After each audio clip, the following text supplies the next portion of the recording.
Here we go!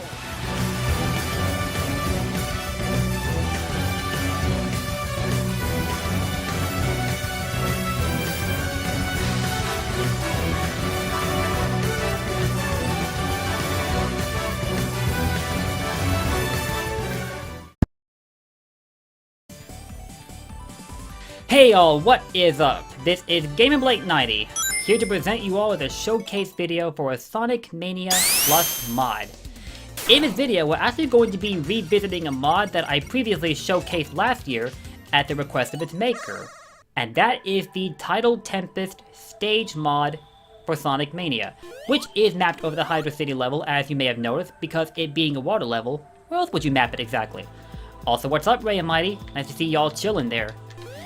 Now, if you're wondering, those stats were actually introduced to the level in a previous update, prior to the one that was just released today.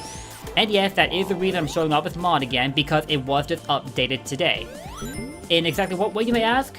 To be honest, not a whole lot of major changes were introduced in this update, but we will get to them in just a second. They'll actually stick out to you like a sore thumb if you're an avid follower of the Sonic games like me. For example, these poles here have been placed throughout the underwater sections in Tidal Tempest, and I'm pretty sure that the pillars that have light pulsating across the very tip of them are a new addition as well, unless Rob would like to correct me. Also, he managed to bring over one of the Badnik archetypes seen in the Sonic CD version of Tidal Tempest, and that would be those big green bugs you saw flying across the screen right there. He mapped it over the blue fighter jet Badnik that you may remember seeing in Hydro City. Crap, I missed that little rocky wall up there. Because I wanted to show off that something I learned today is that you can actually pass through this wall of rocks here, which I thought was, well, solid, so that you couldn't pass through it at all. That was a nice little update, nice little detail that I seem to have glossed over from having played through this mod quite often before I moved on to showcasing other mods. So I'm really happy to be revisiting this one, because out of all the water levels in the classic Sonic games, this one remains my favorite. And I think that music you're listening to is one good reason as to why. Also, as you can see here, this is another detail to the update Rob introduced to his mod today. He added in that robot generator that you might recognize from Sonic CD as a nice little decoration to this level. Of course, unlike in Sonic CD, it doesn't introduce any special effect in Mania because, well, get off me. Because you're not playing to liberate the lands from the bad future that would otherwise be plaguing them, much like how you are in Sonic CD. And also, if you were wondering how to shake those little red fish off your body when they attach to you and start draining you in rings, just mash every button on your controller and they'll come flying right off. But while they are attached to you, you won't be able to jump, which makes it a lot harder to shake them off, unless you're a Smash Bros. Player like me, in which case you'll be familiar with basically mashing your face all over the controller to escape throws. That's more or less how you get out of the fish's jaws. Thank God it's not that big red fish themed Super Mario 64, which completely devours you and takes one of your lives in the process. That was a nightmare for me as a kid, let me tell you. Also, if you were curious to know, that switch up there opens the gate to a special stage ring for you to collect. And now if you are playing Sonic Mania mod, the first act of Tidal Tempest will consist of the first two acts of its CD counterpart, where the second act will include the third act from CD, as well as a boss battle. Which of course remains the same as the boss scene in Hydro City, because again, it is a mod, and I don't think a whole lot of leeway was made in the modding department when it came to changing up the bosses in Sonic Mania, since I last started watching videos about mods on a regular basis.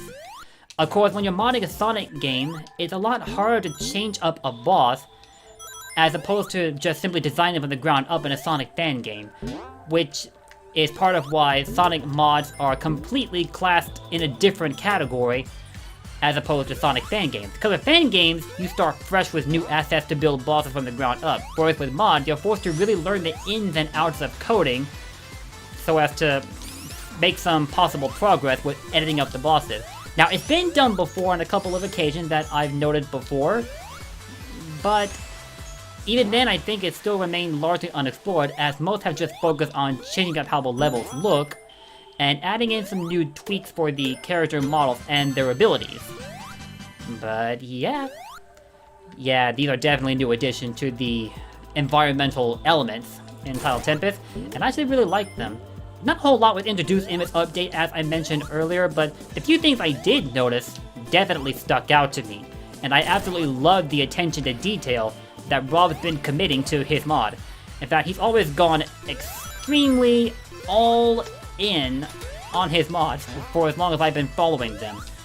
I became a fan ever since I started playing some of his stage mods last year, including Ice Cap, this level, Carnival Night Zone from Sonic 3, and so on and so forth.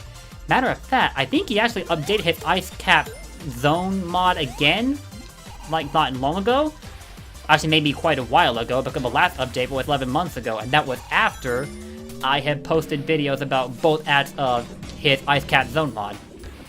Anyway, we're back here with the first at Hydra City boss in Sonic Mania, and for some reason, I'm kind of losing my touch by not correctly dropping the barrels on top of the bombs, which is how you'll get rid of them so as to minimize your risk of pulling the bombs up to you when you're using the geyser to attack Eggman, or Propeller I should say, because the bombs touch you and your craft, you will take damage, which frankly you really should not be letting happen at all, because out of all the Mania bosses, this one is just hands down the easiest to play through. But at the same time, it wins the category for the most entertaining because of the new concept that it introduces in, when it comes to Sonic bosses. Oh, and also, Rob threw in that nice little time travel sign as a callback to Sonic CD again. You might remember running through that sign at the end of Act 1 in Stardust Speedway as you transition into Act 2. Well, Rob is taking a leaf out of that book for Tidal Tempest, and I absolutely loved that attention to detail. Now, like I said earlier, the second act includes the third act of Sonic CD Tidal Tempest in its good future version.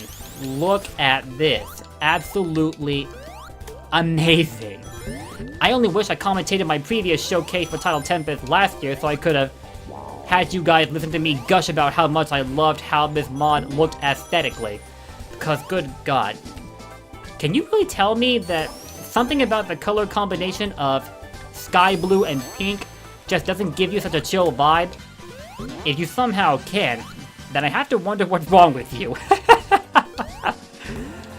And yes, there was another slight adjustment that was made, but that's at the very end of Act 2 after the boss, which again is the exact same as the boss scene in Hydra City Act 2, but another little detail I discovered here was the location of the special stage ring, which prior to this showcase, I hadn't known was a thing, so there you all are in case you guys feel like doing a little exploring. If that exploration was the biggest draw to the levels in Sonic CD. Because in Sonic CD, it wasn't solely about just speeding your way to the end of the levels, although if you decided to do that, you would be finishing them relatively quickly. Unless you were playing through Wacky Workbench, in which case I would have to tell you, good luck trying to speed through that one. It's possible, but it's hard. Otherwise, you purposely went out of your way. Oh, crap. I should have went down rather than up. But if you purposely went out of your way to explore the levels in Sonic CD in their entirety, the world really opened up to you. But I think that may have been a common criticism towards Sonic CD, that you were required to go out of your way of heading to the goal to enjoy the levels in their entirety. I think there was a complaint that Sonic 3 may have addressed rather nicely with its level design, which is part of why it remains in the category of best designed classic Sonic game. And that's a judgment that I'll never dispute at all. Even if it's not my favorite classic Sonic game, it's definitely up there. Now, you know what? I played through this boss plenty of time, but I'm just gonna go ahead and super it, because why not? Alright, uh-oh. No! Shoot! I tried to finish it quickly, but I had to drop dash instead of spin dashing. Problem is though, when you're trying to finish the boss quickly with Super Sonic, it actually becomes a lot harder to hit him because of the increased jump arc. Where with regular Sonic, all I just do is spin dash, jump off the wall, and then repeatedly bounce off of Eggman to clear his boss up. Instead, and it take a little longer than what's necessary. But, oh well. To be fair, I hadn't touched Sonic Mania in a while because I was busy playing through other games, both Sonic and non-Sonic. So, yeah. Luckily, there's not a whole lot of rust for me to shake on because the Sonic Mania bosses aren't particularly challenging, but that's only because I basically no-lifed this game, so that's difficult for me.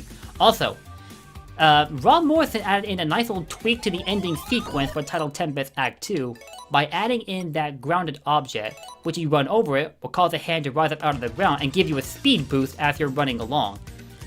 But that's basically just for the ending animation for the level, and not really anything that adds to the gameplay, but it's still a fun element to take notice of, actually. And if you were wondering, yes, this level does have an Encore mode version as well, because we are playing Sonic Mania Plus, and I'll take this opportunity to show it off right now.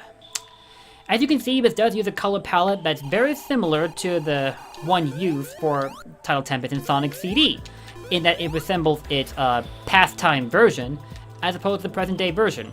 It's especially noticeable once you go into water and take notice of the watercolor.